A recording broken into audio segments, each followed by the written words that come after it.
Noi ci conoscevamo già perché con gli amici del Magnar Ben, della guida di Maurizio Potocnik, ci siamo appunto visti, frequentati, conosciuti. Io avevo già apprezzato quando ti ho vista qui, ho detto che bel colpo, che bella fortuna ritrovarti qui. E subito con Giovanna abbiamo anche guardato effettivamente anche, come dire, la presentazione, perché l'olio è importante, ma è importante tutto il modo, in qualche modo, di proporre la propria filiera. Allora ricordiamo che siamo in Istria.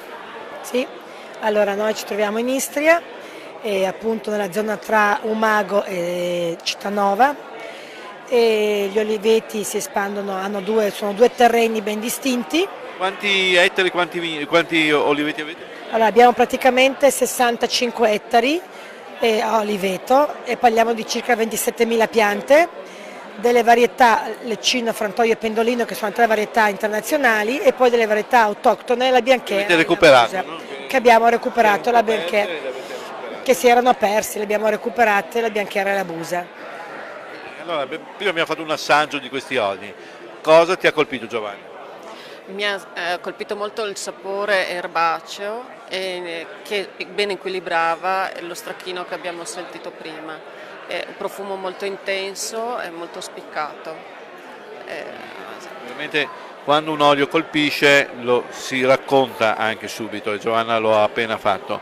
Tu qui hai una bellissima, come dire, schiera di colori che in qualche modo vanno a identificare anche quello che c'è in bottiglia. Allora, prendiamone quelli che ti sembra più rappresentativi. Mi dicevi che ad esempio due li abbiamo già presentati, giusto? Questa è la trasparenza. Marina. Allora, noi ci ritroviamo in riva al mare, la prima cosa che vediamo arrivando in Istria è l'azzurro del mare e l'azzurro del cielo, e di conseguenza azzurro, trasparenza marina. E inoltre che cosa si mangia al mare? Si mangia del pesce prevalentemente, per cui il pesce ha bisogno di avere un olio delicato, non troppo incisivo, e il Leccino è veramente una di quelle varietà che dà un olio molto molto saporito, ma allo stesso tempo che non prevarica sul sapore del pesce, che spesso si mangia anche pesce crudo, perché nella nostra zona ci sono molto le sogliole, per cui è una cosa delicata, e abbiamo dei crostacei, e questo qua si abbina molto bene. Invece, se noi abbiamo una bella insalata, siamo anche molto appassionati di queste insalate ricche di varie, qui abbiamo tutti i radicchi, per cui si possono fare delle bellissime.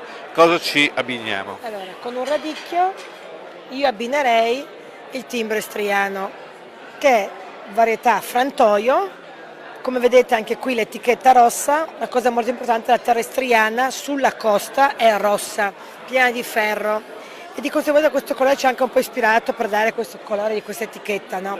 Timbro istriano, terra rossa, terra, per cui parliamo di frutti della terra, ortaggi, animali, cioè tutto quello che la terra ci dà, e di conseguenza quest'olio si sposa bene con tutte le preparazioni a base di minestre, insalatone, cose di questo genere. La nostra minestra di riso, come si chiama? No. Sì, le nostre zuppe che sono sempre ricche, con la verza, con i piselli, sì, assolutamente sì.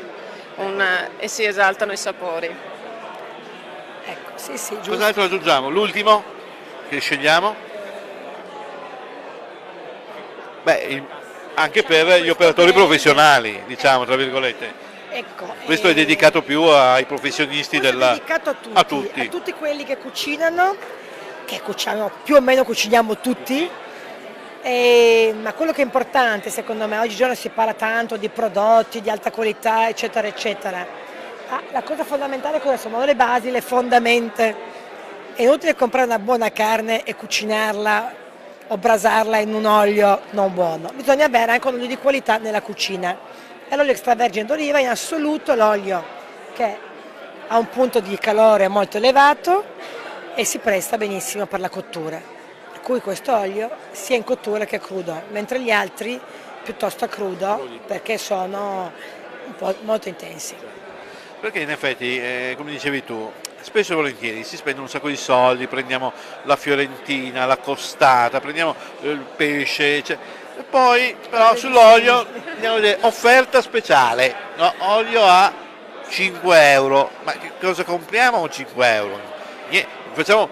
Diamo anche dei prezzi, i tuoi oli su che prezzi variano al litro, da A, tanto per dare... Diciamo che le bottiglie da 0,25 si aggirano attorno ai 12 euro e poi la bottiglia da mezzo litro si aggira attorno 18, 19, 20 euro, così ecco. Cosa possiamo comprare al supermercato con 5 euro un litro di olio? E andiamo a rovinare appunto magari investimenti tra virgolette su pesce, su carni pregiate con un olio che non esalta i sapori, anzi mortifica i prodotti a tappo.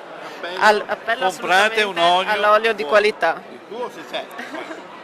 Non è mica l'unico, no? Però compriamo degli oli che il prezzo anche vuol dire, insomma, cioè, nel senso... Produrre un buon olio ha un costo.